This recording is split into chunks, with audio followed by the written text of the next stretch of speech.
What would be one simple bit of advice you could give to men that have been single for a while, have been in and out of relationships, have been trying to date, and are just exhausted, thinking there's just no good women out there. I can't find the right person, and I'm sick of it. I'm exhausted. I can't even be bothered anymore. What can you say to the people going through that experience? Well, man, where should I begin? I would say you don't need to get better looking or taller or smarter or wealthier or more clever. It's not the externals as much as you think. I mean, it is to some degree, but it's not as much as you think. What's the most powerful thing is like the energetics. Like, does she feel you as a grounded, solid, present man? Or does she feel you as kind of unreliable or not grounded and kind of a little flighty and maybe fidgety? Because the state of your nervous system transmits to hers. And so if you're grounded, she just feels safe and settled around you.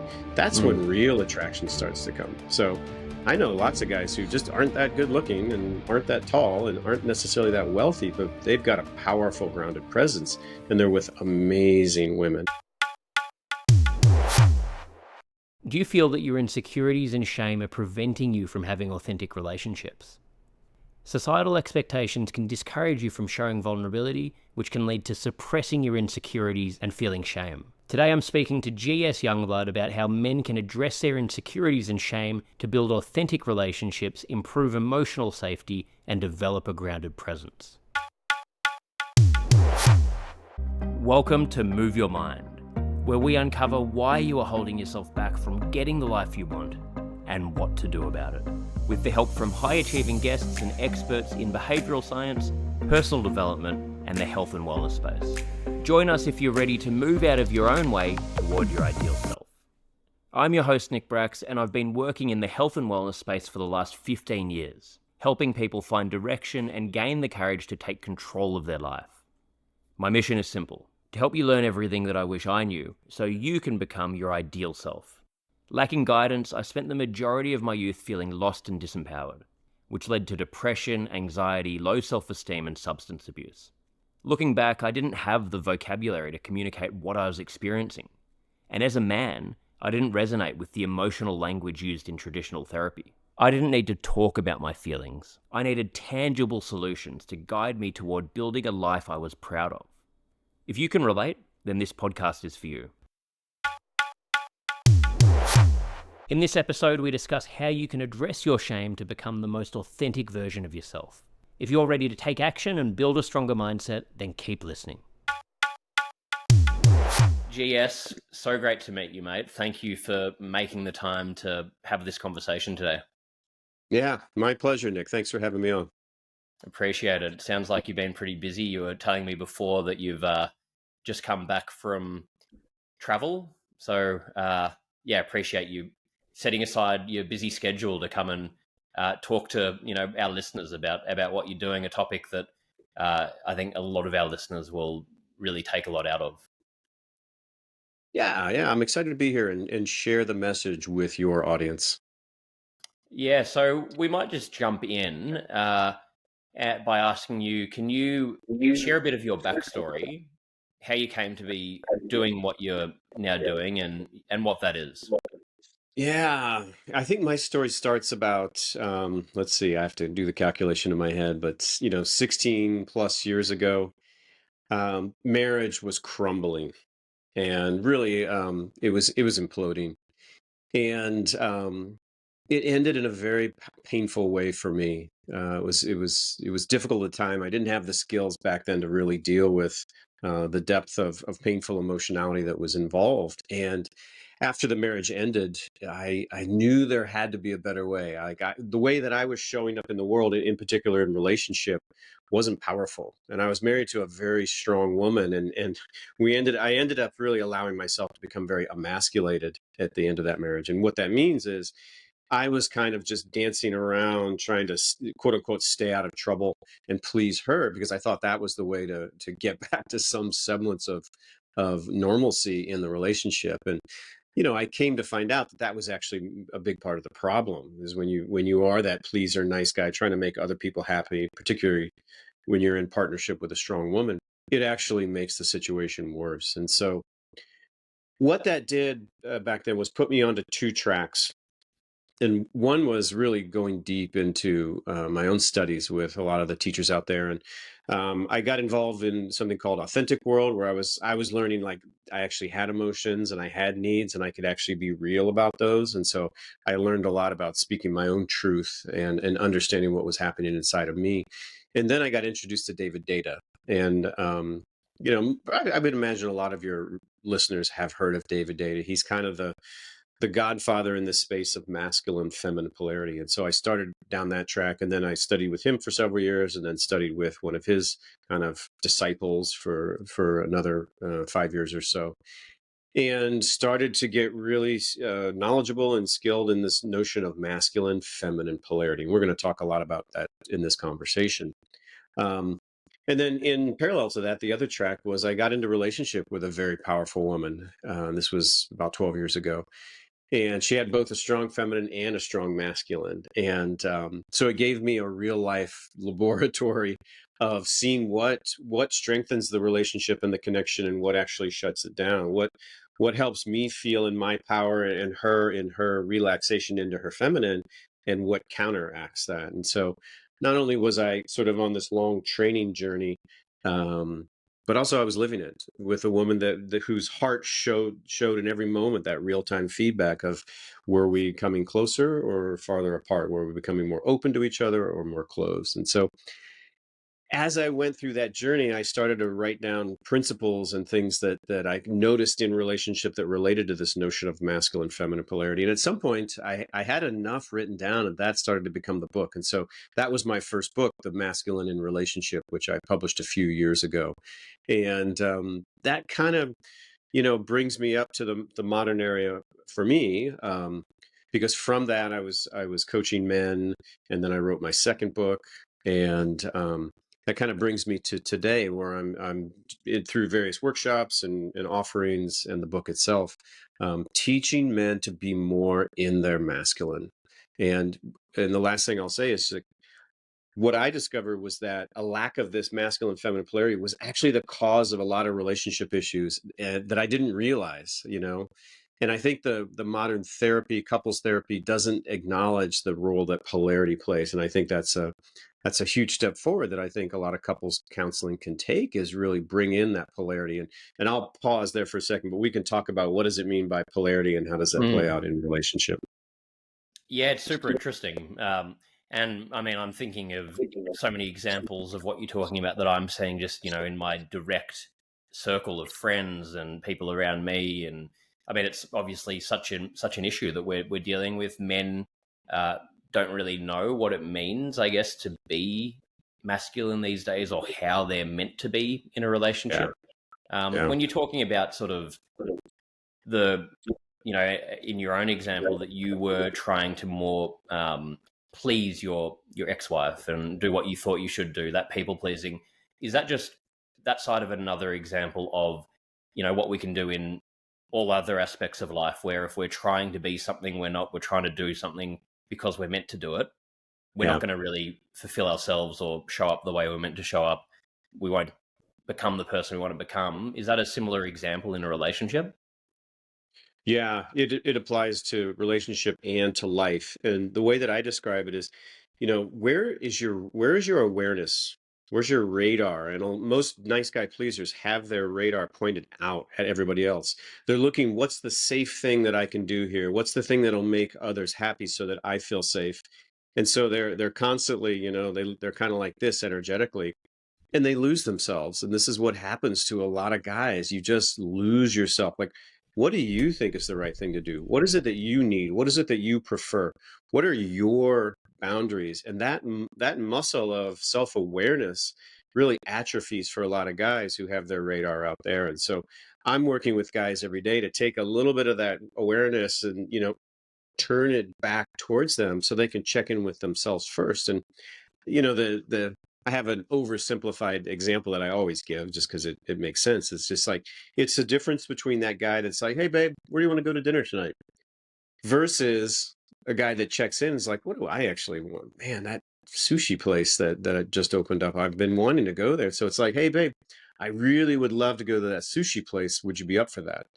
And so he's not just telling her and controlling her. He's coming to the table with a preference that he sourced by checking in with himself. So that's an oversimplified example, but it's one that applies to all kinds of situations. If you're in a charged fight with your woman, instead of like just saying a thing that you think will quell her anger or her anxiety, like what's going on inside of you? So this simple example of the meal applies to everything in life. It's like, can you check in with yourself first and then bring that clarity to other, and then work together to figure out what the right thing to do is? And that's a big part of the work that I do with guys. That makes a lot of sense. Yeah, for sure. So, and I can imagine people could hear that and then maybe take it too extreme where they start going the opposite way, where it's saying, I'm just going to now say and do whatever I want. I'm not going to listen to the other person. But it Yep. sounds to me like what you're really saying here is it's just really cutting through all the bullshit and creating a relationship where both people can be brutally honest and there's space for that honesty. Yeah, the way I guess what I would describe is bring your clarity to the situation, not your control. So we're not controlling, we're putting our leadership out there as an invitation. I mean, today's strong woman, which is most women, like you can't just you're not going to be able to boss your woman around and tell her what to do all the time. She doesn't want to be controlled, but she loves your leadership, and she would love to choose to surrender into your leadership if you bring it competently. And one of the ways to bring it competently is to have your own clarity inside and then share that externally. And one of the principles I teach is clarity plus inclusion. So what that means is I bring my clarity, but then I include her. What do I know about her already, about what she wants, needs, and or doesn't want and doesn't need? And then I'm also explicitly asking her and engaging her on that. And then from there, you create forward movement. I think that's what it is. It's like, guys, you don't have to make all the decisions. You just need to be the one that brings the structure and clarity and forward movement so that a decision gets made. It's less important who actually makes a decision, more important for you to frame it and make sure there's forward movement, whatever the decision is. Yeah, yeah, super interesting. Well, you were talking to me about your framework, before we started recording. I think you've just mentioned a little bit of it there. So there's three parts to the framework, the core framework you have. Is Yeah. that right? Yeah, that's right. That's right. I'll go into those. Um, let's do this. I'll do the short version first, and we can dig into whatever feels meaty. Yep, What I wanted to do, guys love the paint by numbers. They like, just tell me what to do and I'll do it. exactly. So I wanted to make this, yeah, I wanted to make this actionable and understandable. And so I knew that it needed to be simple and actionable. And that's what I came up with. The framework is called the masculine blueprint. And it's got three elements. The first is respond versus react. So this is the quality of a man that is his nervous system is grounded. There's a certain spaciousness to him, and there's like a choicefulness moment to moment. You can see he chooses how he is rather than just being reactive and kind of operating out of his wounding or his scripting. So that's respond versus react. Then there's provide structure. So this is that notion of clarity that we've been talking about. And it's like this is the quality of that man that you can tell he's got his own inner clarity and creates a lot of directionality and a lot of structure for himself as well as those who are around him, and brings that leadership into the relationship. And then the third element is create safety. So could be the most important one. This is, there's physical, financial, and emotional safety. In the book, I talk mostly about emotional safety. And it's like, can you help create emotional safety and a sense of trust in your woman through the way that you live your life moment to moment? And when she feels safe, when she feels trusting, everything opens. Her heart opens. She opens, in many cases, opens her body to you, in within relationship. And trust and safety are one of the biggest determinants of how open your woman is to you, and how much like leeway you get through the inevitable bumps and bruises. Like things always flare Mm. up, but if you've got a lot of emotional connection and safety, you weather those so much easier than if rather that's more of a lack. So that is create safety. So those are the three elements of the masculine blueprint. Yeah, I love that. That's like you said there. They're very tangible, and I think that's.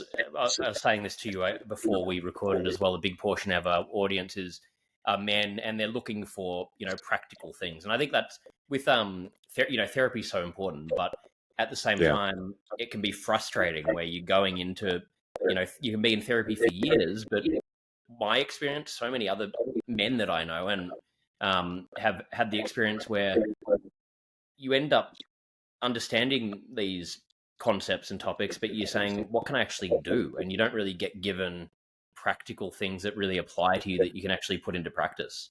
Yeah. Yeah, it's so true. Men are without resources. And that's what I wanted to create because I couldn't find really good resources out there when I needed it the most at the beginning of my journey. And it was like, I mean, I read a lot of books and I just came away thinking this is not getting to the heart of the matter. It's not actually showing me what I can do. It often felt like a lot of platitudes of like man up and, be more confident. And that's super unhelpful because if you don't tell the guy how to do that, in an effective way, there's no point. We don't need cheerleaders. We need resources that actually change us at a fundamental level. And often that work, I'll say, is down at the nervous system level, not at the mental level. So it's not about learning new principles. It's actually doing the nervous system work. And so that's a lot of the what I do is embodiment work, which is a whole world of practices and principles that guys do to really ground their nervous system, and which forms the basis of respond versus react, which was the first part of the blueprint.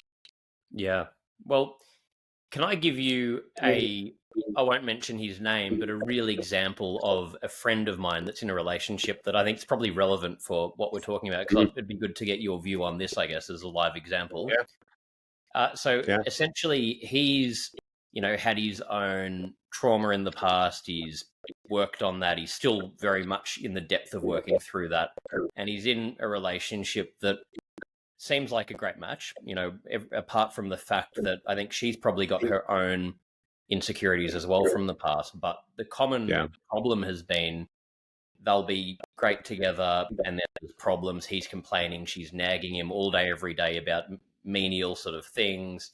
Her view is that he's, not giving her what she needs, or she doesn't trust him. They're in relationship therapy, but when as friends talking to him, it sounds like it's actually a great relationship, and no one, there's this to and fro, and he doesn't know how to change that dynamic despite all of this therapy. And from his perspective, it's feeling yeah. like, well, she just needs to change, and from her perspective, it feels the same. So it's this just back and forth thing where yeah, I don't know, what the next steps for them should be. hmm Yeah. Well, what I heard was either she doesn't trust or doesn't feel safe. I forgot which one you said, but it was one of those two. Yeah. And he's not giving her what she needs, so there's some needs that are not being met. Um, my guess, I could be wrong, but my first guess of this, just a little bit you told me, was that he's probably doesn't truly understand the needs of hers that aren't being met, and he's getting caught up. What's probably happened is there's some deep needs down here that aren't being met, but then there's the day-to-day little things. And this is what she complains about and verbalizes, but there's something deeper down here and it fuels this. This is all just bullshit. This is just day-to-day little ways that her resentment bleeds off. But what's down here, there's some kind of core underlying thing that's not being met. Usually it's like she doesn't feel heard, seen, and understood by him. That's usually what it is, but it might not be.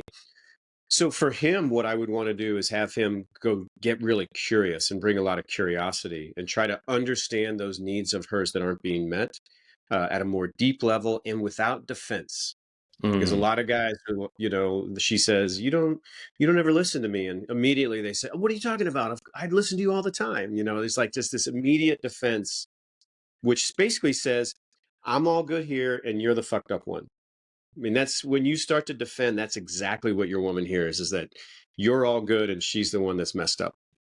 So yeah, I would recommend a lot of curiosity for your friend to go into more at a deeper level. What are her deeper needs that are not being met? That would be where I would start the investigation process.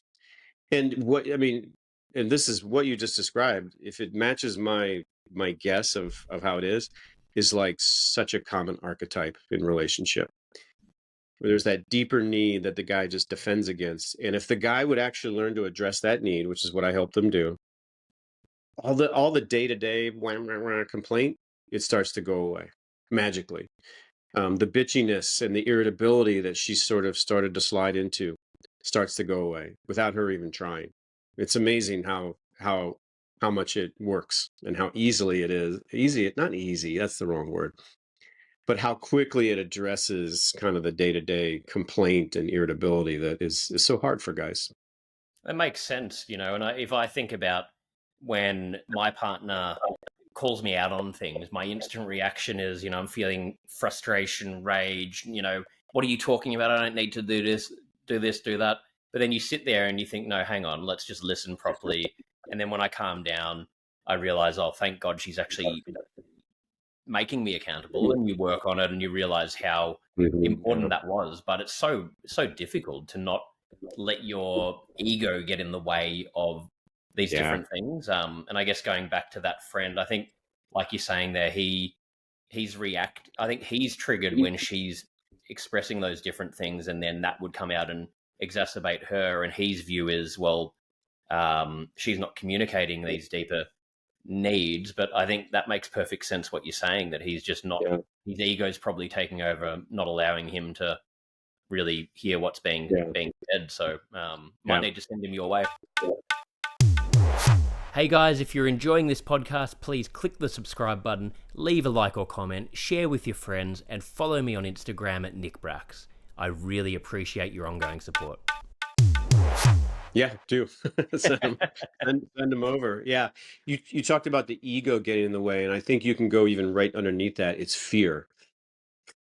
There's something for us guys that's so hard about being bad or wrong or not competent. It's like our kryptonite. And so when she complains and says you're not doing this, we can't stand her, the disappointment we sense in her about us, or disappointment or sort of other similar words. And so we just can't tolerate it, and we got to make it stop. The anxiety arises. And so our defense is the way to make that anxious feeling, which is uncomfortable, stop. If I could just tap everybody with a magic wand and just make every man super brave in that moment, where it's like you can be the bad guy for a moment, even if it's bullshit, even if it's made up. You can tolerate her, you're not doing this right, just for a minute or two, just to kind of get over that whoosh that comes through your nervous system. If you can just be brave in that moment and get through it, so much possibility opens up. If you can just hear her. And I actually have a funny story from yesterday or 2 days ago.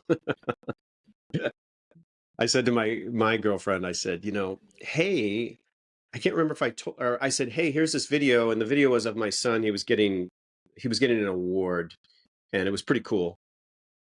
And she's like, you didn't tell me that, because I hadn't seen her for a couple of weeks due to travel. And so she's like, you didn't tell me that. And then she got really upset because she wants to feel like she's part of my life and part of my family's life. Um, and I was sure that I had told her, but I couldn't 100%. So in that moment, I made that choice. I'm not going to try to convince her that I told her. I just was with the emotion, because there was a deeper emotion. She was feeling a little left out, which Mm. then touched on some childhood wound of hers. And so I didn't go into like, no, no, no, I told you, and let's go to the text and I'll prove it to you. I just sat with her emotion. I was like, wow, that would feel really bad if I wasn't sharing important things about my family with you. Like, I get that would feel pretty shitty. Um, and I just didn't try to defend, even though I was kind of sure that I had actually told her. And it worked great. She I love actually that. came down way faster. And then about 20 minutes later, I was like, here's the text where I told you last week. But even being 100% right is not going to create more connection and relationality with you and your woman. So let go of being right, Mm. let go of being good, and just, you can be the bad guy for a minute. Like, it's not that bad. And that's what I would impart on guys, if I, had my magic wand. I love that example because it's not about winning or losing, and we do have that urge, don't we, where we just want to try and prove that we're right, or we if that's happened. But if you can just remove that need to do that, you can Yeah. allow yourself to actually hear them and realize it's not about that anyway. Even if you are Right. right, it doesn't matter. And I notice that Right. in, like, sometimes on such trivial things where, I might be sitting with my girlfriend watching a movie and we're arguing about who was the actor in this film or who this person, whatever it was, and you're sure you're right. So then you're googling, think, no, I got to prove that I'm right, and it's like then halfway through try and stop myself because I think, well, Yeah. why do I care? I don't need to prove that I'm right or wrong. Like, this is so Yeah. stupid that it's feeling Yeah. yeah, Yeah. it's ridiculous. Yeah. And let's make sure guys don't walk away with the wrong impression. It's not about acquiescing because you're a wuss. It's about being so strong and secure in yourself that you don't need to be right. Like that's Yeah, a big difference. That is a big difference. The way you described it was the latter, but some guys could be like, "Okay, baby, whatever you say," and that's a different energy. And yeah, exactly. the energy with which you do it is really the important factor there, not necessarily Yeah, whether you absolutely, let the issue lie or not. absolutely. Sorry, mate. It's just poor. Oh, there we go. Sorry, it's just pausing occasionally. So if it, I know. Yeah, yeah, yeah, I'm seeing the it. the end record. Sorry, I'll cut all of this out. But Yep. the end recording. The reason I use it is the end recording is much higher quality, but it's annoying when the lag happens. But anyway, Yep. sorry. Keep Yep. going. I think I just finished with it. It's really it's not you're not acquiescing because you're a wuss. You're actually stronger than that. You don't need to be right because you're strong. Yep, absolutely. So Yep. another question, and this is coming from my own past experience and another friend actually, where I think it's really common with men with commitment issues. I've got a friend who's on the extreme of that where he just can't commit, and often what he'll do is almost gaslight himself into at the beginning uh, telling the woman he's someone he's not, and then wins her over to the point where then he freaks out 6 months in and does everything he can to destroy the relationship, and then inevitably has to talk his way out of, has to find ways to manipulate his way out of the relationship because all of the things he said to her aren't actually true, and he doesn't want to be honest with her to tell her why he actually wants to leave, and he Yep. can't commit, and then he's talking about it, and we're trying to give him advice about, well, I think you need, to actually get help on this issue, and it's probably deeper than you think, etc. But he refuses that and keeps doing the same behavior. And I Yeah. think it's a pretty common thing, maybe on lesser levels, but that commitment thing, I think, especially in the modern age, you see in New York with the dating scene here, where people are going, and it's almost like a business transaction of, okay, like, what's next, and you seem good, but I can probably find someone better that ticks a few more boxes or whatever the hell it is. So Yeah. yeah, what would you say to that? 'Cause it's an interesting one. Well, there's a lot going on there. So, and I would need more diagnosis and more exploration. But what immediately comes up is he sounds like, and again, this is just my theories based on what little you told me, and then we, explore theories. It seems like there's a shame element in this guy from the beginning. He's afraid to just show who he is, and I think I would do some shame work with him where he's going to start to go into and reveal, I don't know, to me, to somebody else, but I'll take him through the exercise, but reveal some of the things that he's afraid to show other people. And we all know this, light is the best, I don't know, cleanser for shame or disinfectant for shame. So I think surfacing some of his shame would be really powerful. So that from the beginning, he's not compelled to misrepresent himself, which then leads to him having to avoid the truth about himself by sabotaging his relationship. Um, and then there's just his ability to speak his truth. A part of emotional safety and emotional connection is obviously being able to speak your truth and say something that's hard. Of like, and in his case, it's like, look, I know I told you that I used to be a millionaire, and I got to be honest, it wasn't true. And I said it because I was scared you wouldn't like me. Like that'd be a really hard thing to say. But that's the point. He needs to learn how to say hard things. And so I do some work with him about anything he's been withholding, really give them some skills to be able to do that. But that would be preceded by the shame work first, because we'd have to really tackle that. So those would be some of the things I would explore with your friend. I'm just laughing there because that's exactly the kind of thing he does say. So, yeah, yeah, absolutely. That makes a lot of sense.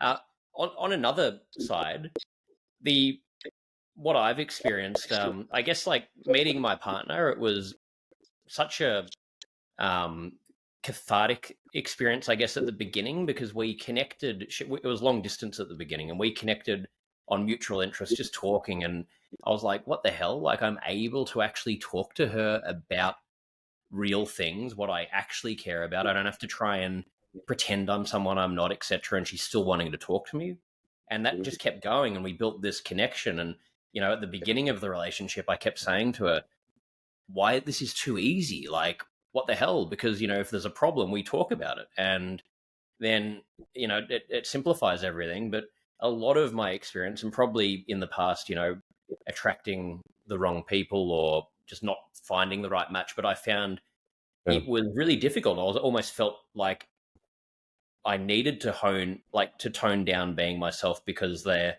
looking for someone who can tick all these other boxes for them that, you're made to feel like you need to be something you're not. So I think that's another thing a lot of men that are on the dating scene experience. Oh, yeah, absolutely. I mean, it's the same thing as your friend. Like, we're afraid to show who we are. We're afraid to say, like, hey, that didn't feel good. Mm, Um, there's like a civility with each other that we hold on to. And, you know, this is what I'm telling guys all the time. Like, your woman loves it when you speak truth to her. Because number one, she feels you as strong enough to be able to just reveal, even if it's messy. Number two, what usually happens when we don't reveal what's actually true for us is it just comes out as resentment. We kind of put it on lockdown, but guess what? There's no free lunch. And so out the back of that lockdown is this little leak of resentment that she feels. She's not sure what it is. She feels it from you, and it smacks her nervous system pretty hard. But she's also, it's not surfaced. So then she starts to feel a little crazy. Then she starts to question herself, like, maybe I don't know, maybe I'm just misperceiving this. And then she goes into a state of confusion. Guess what? Her nervous system's jangly around you now. mm, She mm. doesn't know why. All she knows is she doesn't feel settled around you. And then that's when the relationship starts to break down. That's when she starts to get a little more irritable with you. That's when she gets slightly less interested in sexuality because of that slow, silent leak of resentment that comes out of you that you don't even know. So, man, Yeah. speaking your truth on things is so powerful. And I think that's what you're saying is you're like, man, I didn't know it could be this easy when Mm. I just bring shit up. So I And love that yeah. yeah. And would you say on the flip side of that, it's also, if you're speaking your truth, when there is that problem early on dating where people are trying to be someone they're not to impress someone who's probably not the right match, if you just speak your truth, they're either gonna connect with you or not. And if they don't, you're actually saving yourself time because you're going to sift through, you're going to just remove all of the people that aren't right, not waste your time on these people that aren't right for you, and Yeah. be able to, Yeah. yeah. Yeah. It's great. I love you said that. It's an early warning system for people that when the shit really hits the fan later in life, they're just not going to be able to be there for you. And Yeah. so I love that. You're going to sniff that out early.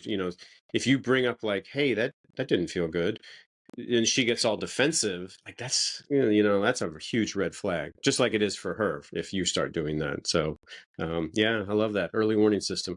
Yeah, great.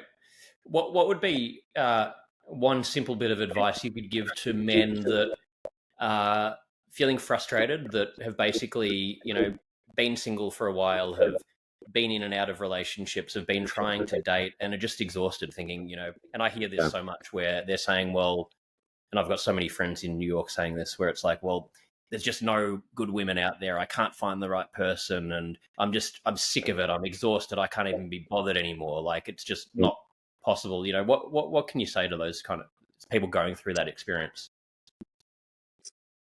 Well, man, where should I begin? I would say it's not, you don't need to get better looking or taller or smarter or wealthier or more clever. It's the energetic work that will help you the most in attracting and maintaining a really quality partner in your life. When I started to do this work, my who I was attracting went up several notches, and I didn't get taller, wealthier, better looking. Nothing changed about me, other than I was more in touch with myself, and I just was a more grounded man. It's the and I think this is the punchline. It's like, men, it's not the externals as much as you think. I mean, it is to some degree, but it's not as much as you think. What's the most powerful thing is like the energetics. Like, does she feel you as a grounded, solid, present man? Or does she feel you as kind of unreliable or not grounded and kind of a little flighty and maybe fidgety? Because the state of your nervous system transmits to hers. And so if you're grounded, she just feels safe and settled around you. That's when Mm. real attraction starts to come. So I know lots of guys who just aren't that good looking and aren't that tall and aren't necessarily that wealthy, but they've got a powerful grounded presence and they're with amazing women. So Yeah, I think that's one of the things that I would say to guys who are on the dating scene. I love that. So working on yourself is so important. I think that's the thing. We Yeah, can neglect that because it's hard. We have to confront these things. But if you can do the work on yourself and just slow down a little bit, you'll be in that position to attract right. things that are better for you. Yeah, exactly. And that work that you need to do is it's not just mental cognitive reading a book work, but you've got to do the more it's down at the energetic level. And I mean we could go on and on about that, but it's you got to really work on the nervous system to get where you want to be. Yeah. Well, I'll go into. We have five closing questions that we finish with. I'll go into those in a second. Just before that, talking about masculinity, men's masculinity. What would you say in the modern age it actually means to be a man? I think the blueprint is my answer. Yeah, It's you be grounded, you create clarity and directionality in life, and you make those around you feel safe. That's you do those three things, just that. Going to experience you as more masculine. They're going to want to follow you, they're going to want to be connected to you, they're going to trust you. Um yeah, that's why I did the blueprint for that very reason. I love that. And if you do those things, your self esteem will go through the roof, which Absolutely. so Absolutely. important. I love that. Well, thank you, mate, for sharing all of this. I mean, I've taken a lot out of it. I'm sure our listeners will. I'll jump into these five closing questions. The first one is, what's your best childhood memory that comes to mind for you? Unfortunately, Nick, all that glitched out. You said I took away a Oh, lot from myself, and then I didn't get anything. we'll cut that bit. I was saying, so I'll go into these five closing questions now. Uh, First one being, what's your best childhood memory that comes to mind for you? Oh, yeah, inner tubing with my cousin in I forgot where we were, somewhere on the East Coast, but we were inner tubing and having just a freaking blast. Love it. Yeah, What do you think is currently, yeah, what do you think is currently the biggest burden on mental health in society? isolation. Yeah, absolutely. Isolation. People, particularly men. I mean, mostly men, to be honest. We don't have friends. We don't have deep connections. We don't have support. It's something I'm trying to change in some of my offerings. I'm going more towards group offerings to give men a sense of connection with other men who are also trying to grow. But absolutely, isolation. Yeah, I mean, I found that difficult. Like, sort of the older I've gotten, uh, and as I've moved away from past, male sort of relationships that weren't serving me, to find, ones where you can have that connection, it can be difficult to find. Yeah, really can. Very, very hard, but not impossible. Yeah. What's your personal definition of happiness? Oh, you mean what would happiness look like? I mean, what does happiness look like in my own life? Yeah. Yeah. I mean, there's lots of answers I could give. Something that's always made me just viscerally happy is a full house. and whether that's my friends over or my kids and having their friends over or just, combination. When there's lots of people in the house, I love it. It really fills me up in a very visceral way. Yeah, I love that. That's yeah, it's a very wholesome sort of feeling. What if you could give one bit of advice to your younger self when you were sort of 18, 19, entering the world, what would that be? Um, Attack your insecurities head on. Yeah, I think that's one of the things that there's lots of things that along my journey that I've described, but probably that one unlocked the most in me. I was not in touch with those insecurities in my marriage way back when, but I am now, and it doesn't mean I'm free of them necessarily, but I am a lot more free of them just because I'm like, yeah, that's like that's me, like I'm not this or I'm not that, and that is the way it goes, and I'm okay with that. Yeah, Yeah, I think getting in touch with your insecurities, learning to sit with them, and it's one of the biggest unlocks that I could have done, starting at 18, 19. that's a great bit of advice. Yeah, I think everyone can take something out of that. So, final one, what are you most proud of? My kids, and I just wanted I told you I was traveling, and I was just at his college when my oldest college graduation, and graduated from a top school. He's got a crazy good job here in Silicon Valley, and he's moving back. Couldn't be more proud of him. So happy with the way that he's grown and turned out after some early challenges, and he's just on top of the world. And I was just bubbling over with pride this weekend, and so it was great. Amazing, mate. Well, yeah, congratulations to your son. Nothing more important than family. So, love that and love everything you've shared here. Where can our listeners go if they want to learn more about Yeah. you, the work you're doing, they want to find the blueprint, everything else? Yeah, I mean, the easiest way is to get the book on Amazon. It is available in Australia and many other countries. That's the introduction to my work. And then go to gsyoungblood.com. I talk about my offerings. I think the one I'm most proud of is the boot camp. It's a 8-week group program that the guys are really liking. But you can find out about all my offerings there. And, come join us in a workshop. We got one coming in San Francisco in the fall. That's what I would say to people. And then on Instagram, GS Youngblood MIR, you can get a little taste of the work there as well. Fantastic. Well, we'll have all of that in the show notes. So make sure to go to all the links, check it out, buy the book. GS, thank you again for making the time, mate. It's been great chatting to you. Yeah, you got it, Nick. My pleasure. Thank you to GS Youngblood for joining me today and offering your insights. And thank you for listening. I'd love to hear your thoughts on the episode and any suggestions for topics you'd like to hear about. Feel free to leave a comment or send a DM. Your feedback is always appreciated. Please don't forget to click the subscribe button, leave a like or comment, share with your friends, and follow me on Instagram. It really makes a difference. Thank you so much.